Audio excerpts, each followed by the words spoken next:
വിദ്യാർത്ഥികളിൽ പലപ്പോഴും അലട്ടുന്ന ഒരു വിഷയമുണ്ട്. എന്താണത്?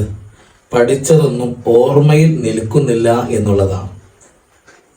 നമ്മൾ ഒരു സബ്ജക്റ്റ്, അതിലെ ഒരു വിഷയം നമ്മൾ റീഡ് ചെയ്യാൻ അല്ലെങ്കിൽ വായിക്കാൻ നമ്മൾ തുടങ്ങിക്കഴിഞ്ഞാൽ 1, 2, 3, 4 പേജ് നമ്മൾ വായിച്ചു.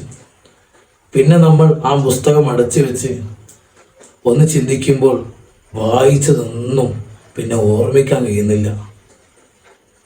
അപ്പോൾ അതിനുള്ള ഒരു പരിഹാര മാർഗം എന്താണ്? നമ്മുടെയൊക്കെ ഒരു വിചാരം ഒരു വട്ടം വായിച്ചാൽ വേഗം പഠിയുമെന്നുള്ളതാണ്.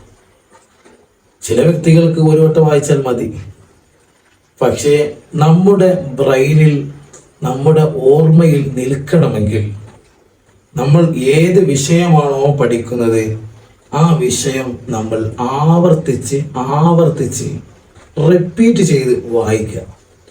അങ്ങനെ ആവർത്തനമുണ്ടായാൽ നമുക്ക് ഏത് കാര്യവും പിന്നെ ഓർമ്മയിൽ നിൽക്കുമെന്നുള്ളതാണ്. ഏത് കാര്യവും ഓർമ്മയിൽ നിൽക്കും. നിങ്ങളുടെ ഏതെങ്കിലും വിഷയം ഒന്ന് ഓർത്തെടുത്ത് നോക്കൂ. അത് നിങ്ങൾക്ക് ഓർമ്മിക്കാൻ കഴിയുന്നുണ്ടെങ്കിൽ നിങ്ങൾ ഒരുപാട് തവണ അതിനെ ആവർത്തിച്ചിട്ടുണ്ട് എന്നുള്ളതാണ്. അപ്പോൾ നമ്മുടെ ഓർമ്മയിൽ നിൽക്കണമെങ്കിൽ ആവർത്തനം, റിപ്പീറ്റ് നല്ലതാണ് എന്നുള്ളതാണ്.